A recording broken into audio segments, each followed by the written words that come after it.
제가 소개할 분은 정말 놀라운 본인의 체험을 갖고 계신 분이에요. 예.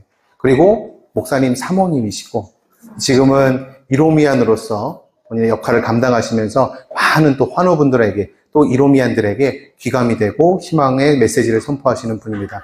우리 권선자 다이아몬드 멤버 사장님을 앞으로 모시도록 하겠습니다. 안녕하세요. 부산에 오게 되어서 너무 반갑고 감사합니다.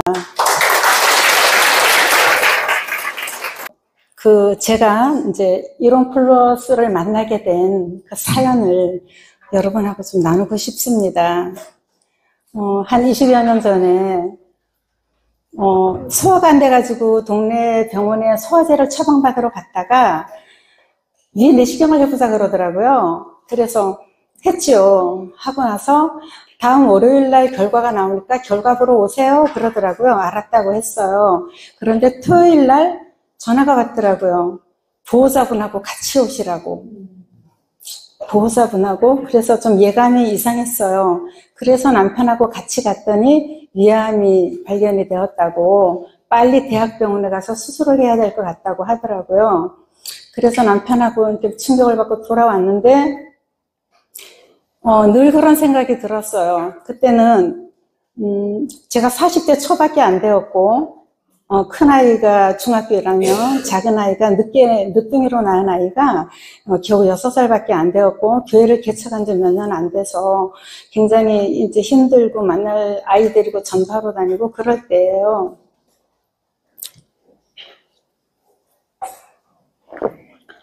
너무 저뿐만이 아니라 저희 가족과 친정, 시가, 온 교회 가족이 전부 다 엄청난 충격을 받았어요. 이제 나이도 그랬고, 그때만 해도 20여 년 전만 해도 암이라고 하면 굉장히 치사율이 높을 때예요. 그래서 굉장히 저 자신도 많이 이렇게 두려웠고 불안했고, 주변에서도. 그래서 새벽기도 한 번 안 나오던 젊은 애기 엄마들이 아기를 데리고 새벽기도를 나오고, 막 아는 교회들이 전부 다 특별 기도를 들어가고, 그래서 굉장히 저는 중보기도에 사랑을 빚을 진 사람이에요. 그래서 지금 이롬에서도 제가 중보기도 방에 있기도 하고요. 기도를 하고 있는데요. 그렇게 이제 큰 충격 속에서 삼성의료원에 이제 수술을 예약을 하고 수술 날짜를 기다리는데,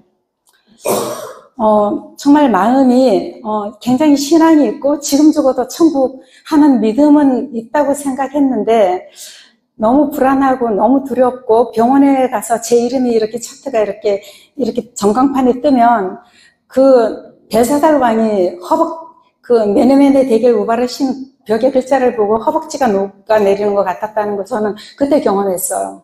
그래갖고 정말 그렇게 많이 막 현기증이 나고 그러더라고요. 그래서 이제 삼성의료원에 수술을 받으러 가기 전까지 이런 생각이 들었어요. 어쩌면 내가 집에 못 올지도 모른다. 이것이 마지막이 될지도 모르겠다. 그렇다면 어떡하지? 그러면서 이런 생각이 들더라고요. 만약에 내가 병원에서 못 오고 바로 하늘나라로 간다면 교회 식구들이 우리 집에를 와볼 거 아니에요. 그러면은 우리 사모님 살림 참 칠칠맞게 살았네. 그런 말을 안 들으려고 그때부터, 그리고 마음도 불안하니까 무언가 내가 매달리지 않으면 안 되었어요. 그래서 얼마나 청소를 쓸고 닦고 냉장고 아주 미세먼지까지 커튼 다 빨고 이불 다 빨고 남편이 좋아하는 반찬, 아이들이 좋아하는 반찬 통통이 남아갖고 김을 2톳이나 붓고, 그리고 김치 담고, 그래서 냉장고 깨끗이 청소한 냉장고 안에다 차곡차곡 다 넣어놓고, 그렇게 하고 내가 집을 한번 삥 돌아보고 만족할 정도로 청소를 했어요. 그러니까 요만큼도 거슬리지 않게 누가 와도 참 살림 깨끗이 살았다는 말을 들어야 되겠다는 생각에서요. 베란다까지 갖다 버릴 거 다 갖다 버리고, 그렇게 청소를 하면서 이제 계절 옷을 정리를 하다 보니까, 남편 아이들 옷을 정리하다 보니까 6살짜리 딸아이 옷을 정리하면서 저도 모르게 손등에 눈물이 뚝뚝뚝뚝뚝 떨어지는데 주체를 할 수 없이 너무 가슴이 이렇게 우르르 이렇게 미어지는 거예요. 너무 미어지면서 이 아이가 이제 초등학교 들어가고 이제 또 초등을 하고 또 중고등학교 다니고 사춘기를 접하고 남자친구가 생기고 결혼을 하고 또 출산을 하고 이럴 때 그때마다 엄마가 있어야 되는데 얼마나 엄마가 필요할까. 그런데 내가 저 아이를 다시는 못 보고 우리 집에를 못 온다면, 저도 모르게 눈물이 뚝뚝 떨어졌어요. 그리고 나서 또 밤에는 매일 교회 가갖고 이제 기도를 하는 거예요. 철야 기도를 하면서 그런 생각이 들었어요. 주님, 이것이 마지막이라면 그동안 제가 지은 모든 죄를 용서해 주세요. 미워했던 거, 분노했던 거, 잔소리했던 거, 그리고 알게 모르게 내 그 욕심, 이런 모든 죄악들을 주님 다 용서해 주세요. 그렇지만 주님, 제발 이 아이를 봐서 좀 살려주세요. 그렇게 간절히 기도를 하는데요. 며칠 정도 철야 기도를 했을 때 갑자기 하나님이 내가 너에게 시편 18편을 준다 그러시더라고요. 그래서 시편 18편요? 그랬더니 그렇다 그러시더라고요. 그래서 빨리 뒤에 가서 불을 켜고 시편 18편을 읽어보고 눈물을 펑펑 쏟았어요. 나의 힘이신 여호와여, 내가 주를 사랑하나이다가 1절이고요. 2절 한 절에 8번이 요새가 되어주고 산성이 되어주고 구원의 방패가 되어주시고 8번이나 그렇게 제가 또 의심할까봐 약속을 하셨어요. 그리고 이제 수술 날짜가 되어서 이제 병원에 입원을 했고요. 입원을 해서 바로 수술 전날 남편이 불려가서 사인을 하는데, 이 환자가 수술을 하다가 사망을 해도 집도인이나 병원 측에 책임을 묻지 않겠다. 그럴 가능성도 있다. 그렇게 해서 이제 수술을 했습니다. 그 다음날 새끼손가락만큼 굵은 콧줄을 꼽고 이렇게 라이트 빛이 밝은 걸 보면서 저는 마취 속으로 들어갔고 이 수술을 했는데요. 제가 종양이 있는 부분이 바로 십도대라서 잘 발견되지 않는 곳이에요. 그것도 하나님의 은혜였어요. 발견된 것이. 그래서 이 명치에서부터 이 배꼽 아래까지 배를 가르고 3겹으로 꼬맸더라고요. 1겹 미세하게, 2겹 또 더 미세하게, 그리고 마지막 3겹은 호치 케이스로 눌러놨더라고요. 이렇게 피멍이 들어가지고. 근데 의식이 돌아오면서 회진 왔던 의사 선생님이 제가 수술 들어가기 전에 바로 수술한 게 아니라 3일 전에 입원을 했잖아요. 수술하기 전에 항상 웃고 있었고 항상 성경을 읽고 있었어요. 응답 받았고 하나님 함께 하실 거니까요. 그랬는데 의사 선생님이 회진을 하고 뭐 이렇게 수술할 거고요 하면서 나가시다가 웃으시니까 참 좋아요 그러더라고요. 그래서 더 웃었어요. 그랬는데 그 다음 또 회진 왔을 때는 성경을 읽고 있으니까 성경 읽으시네 그러면서 기도 많이 했어요 그러시더라고요. 그래서 그럼요 그렇게 이야기를 했고요.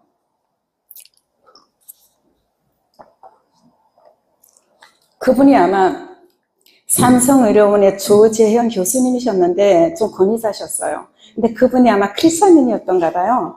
근데 다른 환자들은 울고불고 난리인데 저는 늘 웃고 있고 저는 늘 성경 읽고 있고, 그러니까 그게 참 보기 좋았었나 봐요. 그렇게 이제 수술을 하고 와서 마취가 깨어났는데 얼마나 통증이 심한지 견딜 수가 없어서 그냥 이렇게 침대를 이렇게 막 차가 뜯으면서 너무너무 아파가지고, 그랬더니 간호사가 달려와서 진통제를 15분마다 누르래요. 15분 전에 누르면 아무 소용이 없대요. 효과가 없대요. 근데 15분은 고사하고 1분도 못 가고 1, 2초마다 누르는 거예요. 이게 너무너무 아파가지고, 통증이 너무너무 심해가지고요.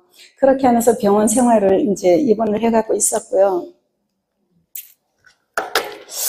네, 그렇게 이제 보름 동안을 물 한 모금 못 먹고, 수액만 맞다가 퇴원을 해서 집으로 왔어요. 집으로 왔는데, 집으로 오고 나서 이틀 있다가 장유착이 왔어요. 그래갖고 또 고비를 넘겼어요. 지금 생각하면 참 미련한 게 119라도 부르고 했어야 되는데 남편은 출타 중이었고, 그리고 이제 연세 많으신 시골에서 어머니가 와 계셨고, 큰 아이는 학교 갔고, 작은 아이는 뭐 놀고 있었고, 그래서 떼굴떼굴 구르면서 침대 위에서 얼마나 고통을 당했는지 몰라요. 그렇게 하다가, 요건 이제 제가 미리 이제 말씀을 드린 건데, 그렇게, 저거 이제 한관희 목사님이라고 하는 거, 제가 지나간 건데 얘기를 할게요. 그러니까 수술하고 고통 중에 있을 때 남편 친구분이, 목사님이 오셔가지고 저한테, 주머니를 4개를 달았더라고요. 제가 이렇게 붉은 코트를 꽂고 4개를 달았는데, 사모님, 수류탄을 4개나 차고 전쟁터에 나가는 군인 같습니다. 그러시더라고요. 그래갖고 처음으로 웃었어요. 예, 그 이야기예요. 그리고 제가 수술 들어갈 때 56kg였어요. 그리고 계속 수액만 맞고 퇴원을 했어도 지금 생각하니까 어제 내가 45kg라고 했는데 48kg 때 퇴원을 했어요. 그러다가 43kg까지 퇴원해서 내려갔어요. 그러다가 이제 한 2년쯤 지나서 46kg, 지금이 이제 47kg 정도 돼요. 예, 그렇게 정말 너무너무 이렇게 고통스러운, 그렇게 퇴원해갖고 사선을 넘어서 집에 왔으면 이제 좀 회복만 하면 될 것 같은데 김치만 먹어도 여기 걸려가지고 저는 이제 그 소화액이 분비되는 부분이 다 잘렸어요. 그리고 소장하고 연결이 됐어요. 근데 김치만 먹어도 걸려서 넘어가지도 않고 내려가지도 않고 넘어지도 않고, 그러면 또 급하게 화장실에 가서 손가락을 집어넣어갖고 다 토해야 되는 게 하루에도 한두 번씩. 제일 힘든 게 설사였는데요. 설사를 하루에 12번에서 15번씩 설사를 하는데 물만 먹어도, 죽만 먹어도 그렇게 설사를 하면서 43kg까지 내려가니까 뼈에 가죽만 남은 거예요. 그래서 엉덩이가 아파서 걸을 수가 없었어요. 너무너무 힘들었어요. 불면증에다가, 그리고 또 만성 피로에다가, 저혈당 증상에다가, 심한 빈혈 증상에다가, 이런 너무나 많은 그런 증상들 때문에 사는 게 아니었어요.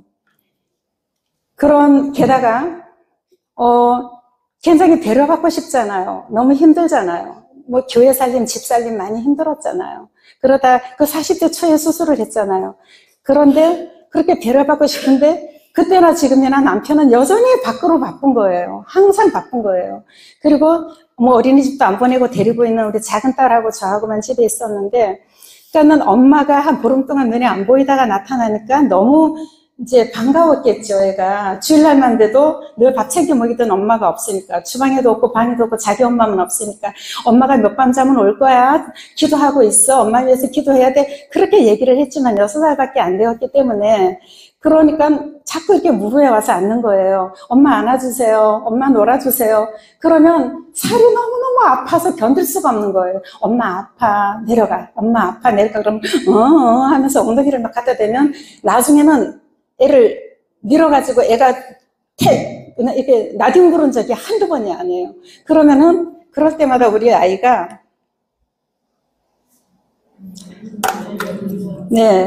그리고 나서 밀면 울면서 방으로 들어가요. 그리고 저 모서리에 저기 가서 엄마 미워 하면서 저렇게 울고 있는 거예요. 근데 그걸 또 제가 사진을 찍었네요.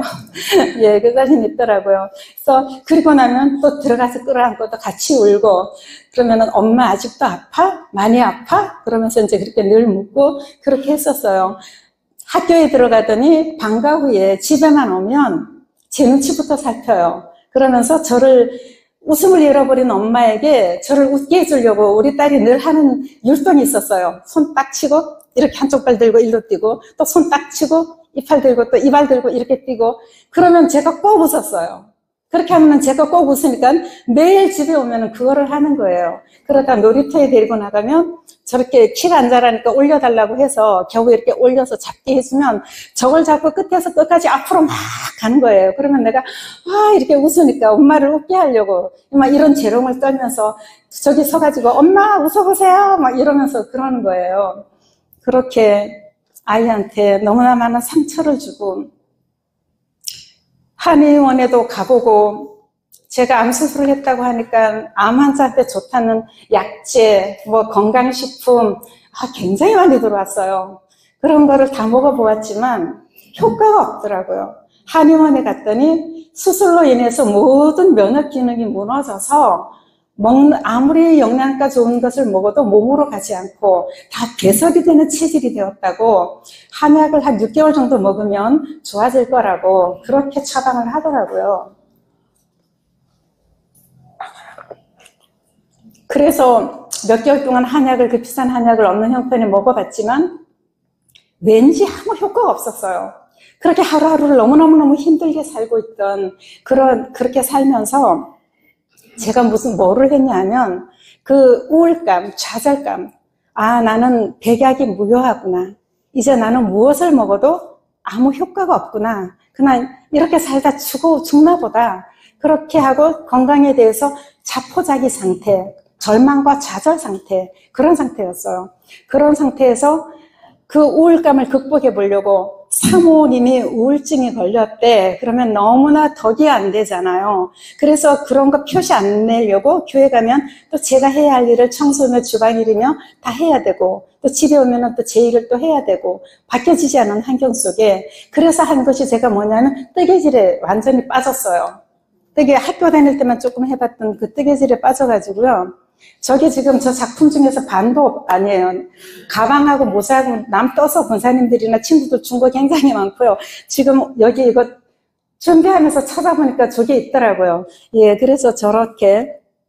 그리고 또 자격증을 몇 년 동안 신학과 사회복지를 복수 전공을 하면서 거기에 관련된 뭐 사회복지사, 뭐 보육교사, 노인요양보호사, 심리상담, 미술치료, 또 뭐 제가 이제 어성경이 읽어진의 강사이기도 한데요. 그 이제 전문 강사 자격증 그런 거에 완전히 그 뜨개질에 또 몇 년 동안 빠졌다가 그 다음에는 몇 년 동안 자격증을 취득하는 일에 완전히 몰입을 할 정도로 그래서 우울감을 극복하느라고 예 그렇게 했었어요.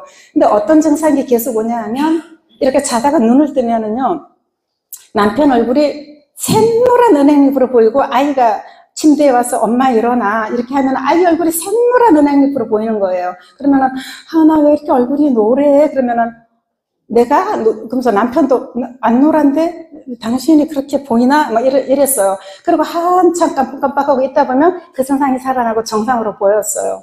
그리고 얼마나 빈혈 증상이 심했냐면 1년쯤 되었을 때 수술하고 1년쯤 되었을 때 삼성의료원에 정기검진을 갔어요. 정기검진을 받고 돌아오고 남편이 주차장으로 오고 있는데 저는 휴대폰이 없었고 남편 휴대폰으로 전화가 온 거예요. 권선자 씨 어디 있냐고.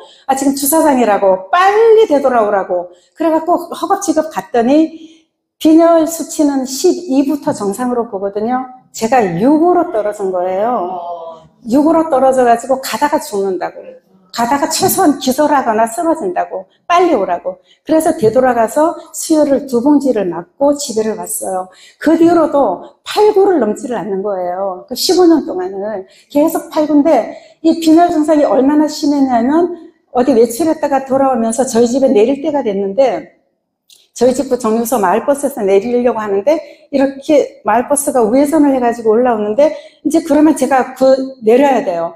내려야 되는데 그 증상이 오는 거예요. 그 빈혈 증상은 좀 특별해서 어떤 증상이냐면 모든 사물이 눈을 떠나가거나 모든 사물이 초고속으로 오른쪽으로 돌아가요. 그러다가 딱 멈춰요. 다시 왼쪽으로 초고속으로 돌아가요. 그러면 죽을 것 같아요. 그 죽음의 공포가 몰려와서 하나님 좀 살려주세요. 제발 살려주세요. 살려주세요. 근데 어떨 때는 일주일에 2-3번 그런 증상이 와요. 어떨 때는 1-2번. 1년에 몇 번씩 그런 증상이 오는데 그런 증상이 올 때마다 아이 손을 끌어다가 엄마 기도해서 엄마 기도해서 막 그러면 아이가 우리 엄마 안 아프게 해주세요. 기도를 하고 그랬었어요. 그렇게 빈혈 증상이 너무너무 심해서 그것이 힘들었고 또 저혈당 증상이 그렇게 심했어요. 설사 그렇게 6개월 이상을 했어요. 12번, 15번을. 그랬죠. 그 빈혈 증상이 너무너무 심해서 어떨 때는 싱크대를 붙잡고 막 그 빈혈 증상이 오면 비명을 막 지르면 남편이 뛰어나고 애들이 뛰어나고 그래 한참 있으면 괜찮고 그랬고요. 저혈당 증상은 이거는 병원에서도 다 인정하는 빈혈 증상과 저혈당 증상이에요. 그래서 그거는 보험이 돼요. 약이. 근데 저혈당 증상이 오면 길을 가다가도 온몸에 힘이 요만큼 더 장기 금식한 사람 같아요. 한 발짝도 못 걸어요. 그러면 그냥 사르르 그냥 거기가 어디든 아무데나 이렇게 주저앉아야 돼요. 그러니까 가방을 열고 한 날은 제가 길에서 할머니가 묵을 쏘아서 팔고 있길래 그 묵을 팔아드리기도 하고 먹어보려고 샀는데 급하게 그 저혈당 증상이 오는 바람에 묵을 꺼내가지고 막 뜯어먹고 길에서 뜯어먹고 있었어요. 그래서 사람들이 막 쳐다보죠. 그래서 그렇게 먹고 한참 때 집에를 왔고 그나마라도 가방을 뒤져서 먹을 게 아무것도 없을 때는 막 남편한테 손을 떨면서 전화를 하는 거예요. 그럼 마침 남편이 집에 있을 때는 뭐 배즙도 들고 오고 포도즙도 들고 오고 막 뛰어와가지고 그걸 먹으면 힘을 내가지고 집에를 가고 그런 날들이었어요. 그러다가 그렇게 고통의 세월을 보내다가 제가 이롬을 만났습니다. 저희 집에 오셨던 지인 권사님께서 이사하고 그때 완전히 혼자서 개고생을 하고 너무너무 지쳐있을 텐데 그 권사님이 오셔가지고 아우 사모님 얼굴이 왜 그래 죽게 생겼어 그러면서 뭐 암수술한 것도 아시고 하니까 이민을 먹어봐 이민을 그래요. 그러면서 이민을 그때 120만 원 3개월 분이 뭐 할인해가지고 그때 한 40%인가 할인을 해서 샀던 것 같아요. 그래서 그거를 별 기대 없이 왜냐하면 지금까지 좋다는 걸 다 먹어봐도 효과를 본 적이 없는 백약의 무효한 체질이니까 그렇게 그냥 나는 살다 가야 된다고 알았으니까 그랬는데 그거를 사모님 이거 따블로 먹어. 그래서 정말로 따블로 먹었어요. 그런데 정말 처음으로 수술하고 처음으로 에너지가 없다는 걸 경험을 했어요. 그래서 제가 계속 움직이면서 지금쯤은 들어가서 늘어져 누워있거나 그래야 되는데 계속 일을 하는데도 에너지가 고갈되지가 않는 거예요. 그래서 가만히 생각을 해보니까 이면밖에 먹은 게 없는 거예요, 제가. 그래서 저는 이제 이면을 먹고 이면을 먹으면서 굉장히 증상들이 좋아지기 시작을 했어요. 그러다가 네트워크로 바뀌면서 사모님 싸게 먹으려면 빨리 여기 가입해야 돼. 그래가지고 제가 가입을 했고요. 인도건 사무실이 저희 집에서 차로 5분 거리예요. 내일 가서 강의를 들었어요. 내일 가서 강의를 들어보니까 제가 너무 그 교육을 들어보니까 건강관리를 너무 못했고 그리고 다 제가 먹어야 될 건 거예요. 그래가지고 다른 데 아껴 쓰자. 그리고 그때부터 폭풍 흡입을 하기 시작했어요. 그러면서 증상이 너무너무 좋아지기 시작을 하더라고요. 모든 것이. 예. 제가 3년 전부터 당뇨약 먹으라 그랬어요. 당화혈색소가 6.9. 빨리 당뇨약 먹으라고 했는데 안 먹고 버티다가 올해 이게 DMC 생식하고 이거 나왔잖아요. 저기 미숙 여주바하고 커큐민하고 나왔잖아요.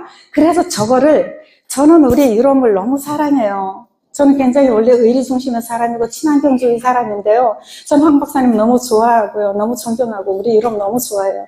근데 정말 자부심 있어요, 저는. 이런 것들을 먹으면서 아 내가 기다리던 거 꼭 필요한 거 나왔네? 그러면서 이거를 먹으면서 제가 지난 7월 14일 날 사랑의 병원에서 종합검진을 남편하고 같이 받았거든요. 예, 얼마나 갈게요? 예, 제가 위에 나와 있죠. 6.9 당뇨에서 당뇨 1000단계 6.5로 내려갔어요. 근데 몇 개월 안 먹었잖아요. 앞으로는 더 좋아지겠죠. 그리고요, 제가 또 텐션, 그 만날 뜨개질에 빠져있고 이러면서 제 손가락이 다 이렇게 텐션 관절염이 심해요, 굉장히. 골다공증 10년 전서부터 심한 골다공증이라고 저는 그 약이 돼요, 보험이 돼요. 그래서 그 약을 먹다가 그거 처음에는 4주에 한 번 먹는 거 먹다가 그 다음에는 6개월에 한 번씩 주사 맞는 거 딱 2번 맞았어요. 2번 맞고 안 맞았어요. 그러다가 우리 라파스고요. 보스웰리아 나왔잖아요. 지금 한 7개월째 먹는 것 같은데요. 이거를 먹으면서부터 당뇨가 아니라 그 골다공증에서 이번 검사에 골감소로 줄었어요. 골감소로 좋아졌어요. 그리고 제가 기억력이 얼마나 나쁜지 양자 측정을 했더니 조기 치매 올 확률이 높다고 나왔어요. 제가 생각해도 심각하다 이거. 냉장고를 열고 내가 왜 열었는지를 모르겠는 거예요 맨날. 그랬는데 그러면은 아무리 생각해도 왜 열었는지 몰라서 결국은 닫아서 다른 집 한참 하다가 또 생각나고 했는데 제가 기억력을 그때부터 지금까지 먹거든요. 먹는데 지금은 어떠냐면 생각을 막 하면 생각이 나요. 예, 그 정도로 많이 개선이 되었어요. 네, 이거 증거물입니다. 네. 네네네. 여기 우리 사랑의 병원에서 지난 7월 14일 날 종합검진 받았는데 제가 암 수술하고 난생 처음 12.4가 나왔어요. 그러니까는 12부터 정상이니까 거의 정상에 가까이 간 거죠. 그러고 보니까 몇 년 동안 그 증상이 없었어요. 그 죽음의 공포를 느끼는 그 균열 증상이 사라졌어요. 그리고 저혈당 증상이 사라졌어요. 약간 남아있는데 힘이 하나도 없는데 금방 괜찮아. 예, 금방 괜찮아져요. 그 정도로 엄청 이렇게 제가 좋아졌어요. 이런 것들을 경험하면서 정말 저는 이론 플러스에 대해서 너무너무 감사한 마음을 갖고 있고요. 그런 덤으로 받은 축복, 2019년 9월에, 7월에 보라카이도 갔다 왔는데, 마지막 사진에 보라카이 갔던 거 보여드릴 거고요. 2019년 에티오피아를 갔는데, 그 너무너무 좋았어요. 제가 에티오피아에 갈 체력이 아니에요. 근데 미리 막 이면 산삼생식 잔뜩 먹고, 그리고 가서 너무나 씩씩하게 다 저를 걱정했는데 잘 다녀왔고요. 다녀오고 나서 마음에 뜻을 정해서 품고 기도한 게 있었어요. 아이 이름으로 선교헌금을 하고 싶다. 그랬는데 하나님 은혜로 딸아이 이름으로 선교헌금을 조금 했어요. 조금 해서 지렌스쿨에 이제 그 도서관 증축하는 것을 했고요. 또 제 고객분, 저한테 생식을 먹게 해줘서 너무 감사하다고 하는 기업의 그 사장님, 사모님이 저한테 시계까지 사주고, 이제 밥도 잘 사주고, 비싼 코트도 사서 보냈거든요. 생식 팔고, 코트 받고, 시계 받고, 사모님 너무너무 감사하다고 막 그러시거든요. 그분하고 통화를 하다가, 집사님, 제가 이게 이번에 선교헌금을 조금 했는데 현금 영수증을 이렇게 하려는데, 저는 우리 아들이 저기 들어간 지가 얼마 안 됐고, 우리 딸은 아직 휴학 중이고, 우리 뭐 이렇게 저기가 없으니까 해드릴게요. 현금 영수증 연말 정산 받는 거요. 그랬더니 그 말을 하다가 그분이 또 은혜를 받고, 또 우간다에 2천만 원, 저기 에티오피아에 5천만 원, 7천만 원을 선교헌금을 또 그분이 하셨어요. 저기 우간다에는 우물 파는 거, 우물 3개를 파겠다고 그분 아드님이 했어요. 그렇게 하고 제가 그렇게 딸아이 이름으로 조금 심었는데 놀랍게도 신기하게도 이번에 저 대신 저희 딸아이가 가게 됐어요. 안 간다 할지 알았어요. 안 간다 할지 알았는데 저는 보내는 목적이 있어요. 요즘 아이들 입에서 헬조선 나오잖아요. 이놈의 세상, 썩은 놈의 세상 이렇게 막 나오잖아요. 가르치는 것도 거의 많이 그렇게 가르치잖아요. 그 나라에 가서 네가 얼마나 좋은 나라에 살고 있는지, 네가 얼마나 좋은 나라에 태어났는지 네가 좀 보고, 우리가 이렇게 잘 살게 우리나라의 100년, 200년짜리 복음을 전해주셨던 그분들에 대한 복음의 빛, 사랑의 빛을 이놈이 지금 이렇게 갖고 있다. 엄마가 아침마다 나한테 생식 타주는 그거 언니가 투덜거리고 먹을 때도 있지만 이놈이 하는 일이, 대한민국 교회가 하는 일이 이런 일이다. 선교 마인드도 좀 갖게 하고 애국심도 생기게 하고 좀 감사를 느끼게 하려고 보내게 되었어요. 근데 안 간다고 할지 알았는데 가네요. 저는 그런 생각을 합니다.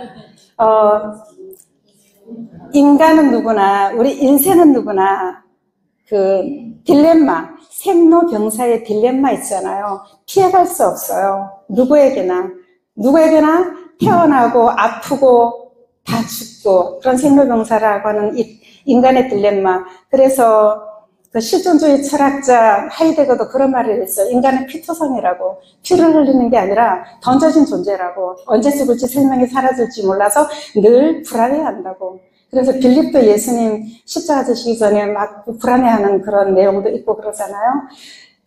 그럴지라도 출애굽한 이스라엘 백성에게 레위기가 매뉴얼이었다면, 하나님을 믿는 우리 인생에게는 성경이 매뉴얼이라면, 지금 우리 주변에 수많은 질병들이 있잖아요. 저도 그 죽음의 터널을 겪어봤고요. 그런 분들한테 우리 이롬 제품은 매뉴얼이라고 생각합니다. 전인 치유와 노년에 조금 더 삶의 질이 덜 떨어질 수 있도록 도와주는 일. 그래서 정말 저는요, 그런 의미에서 우리 아까 박우성 사장님도 말씀해 주신 거 콜로라도 소개하셨고, 이 에티오피아도 이렇게 사진으로 보셨을 텐데요. 이제 점점 우리는 글로벌 비즈니스로 나아가고 있고, 우리의 시장은 옛날에 김우중 사장님이 말씀한 것처럼 우리의 사역 비즈니스의 현장은 너무너무 전 세계가 무대가 되고 넓고 있고, 우리는 너무 할 일이 많습니다. 우리는 너무너무 바빠요. 그런 의미에서 제가 이것을 준비한 이유는, 저런 질병이 제가 수술하고 나서 4년 되었을 때에 KBS 신년 특집에서 제가 KBS 기자 인터뷰 내용이에요. 그때 이런 말을 했어요. 암이라고는 질병이 권리하신 것은 사실이지만 환자와 그 가족과 수술하는 병원이나 집도의가 다윗이 된다면 암은 정복할 수 있습니다. 그래서 정부에서 많은 분들이 보시고 위로를 받았다고 하더라고요. 예. 그런데 정말 이렇게 수많은 질병과 연약함들이 우리가 언제 겪을지 모르지만, 그러나 우리 이로미안 분들이 다윗이 되어서 그 손에 들려지는 게 이롬 제품이 물맷돌이 된다면, 네, 이렇게 질병은 전부 다 사라지든 호전되든, 그리고 삶의 질은 훨씬 더 좋아질 겁니다. 누구나 피해갈 수 없잖아요. 예, 그리고 제가 이제 마무리를 지으면서, 제가 지나온 삶을 되돌아보니, 이거 준비하면서 제가 오늘 울지 않으려고 미리 다 울었어요. 그때 일이 생각나서 자꾸 가슴이 울컥울컥 눈물이 나서 딸아이가 오면, 제가 아까 딸아이 오는 사진 보여드렸죠? 엄마가 이 사진을 이렇게 부산까지 와서 공개하는 줄 알면 아마 3시간 안 먹는다 할 줄 몰라요. 근데 제가 그런 마음 아팠던 이야기, 요 짧은 20분, 25분에 제가 어떻게 그 많은 간증과 그 많은 사례들을 다 말씀드릴 수 있겠어요. 최소한 짧게 하는 게 이런 건데요. 지난 세월을 되돌아보니 제가 암 수술을 하고 이렇게 지금까지 사는 것도 고통의 세월을 15년 동안 보냈지만, 그렇지만 이렇게 이롬을 만난 것도 이 모든 것이 하나님의 전적인 은혜였어요. 정말 그 하나하나 생각하면 얼마나 감사한지 모르고, 저거는 제가 2019년 7월에 한 달 동안에 에메랄드를 5명을 만들어서 시상으로 보라카이 갔을 때 제 스폰서님이 뒤에서 찍어준 사진이에요. 예, 기태가 괜찮죠. 예, 그래서 그랬고 그해 9월에 에티오피아를 다녀왔고요. 그래서 정말 이 모든 것이 하나님의 은혜입니다. 예, 글로벌 시장은 넓고 우리의 할 일은 많고 우리는 다윗이다. 질병들에게 우리는 물맷돌을 갖고 이런 제품을 갖고 나아가야 됩니다. 감사합니다.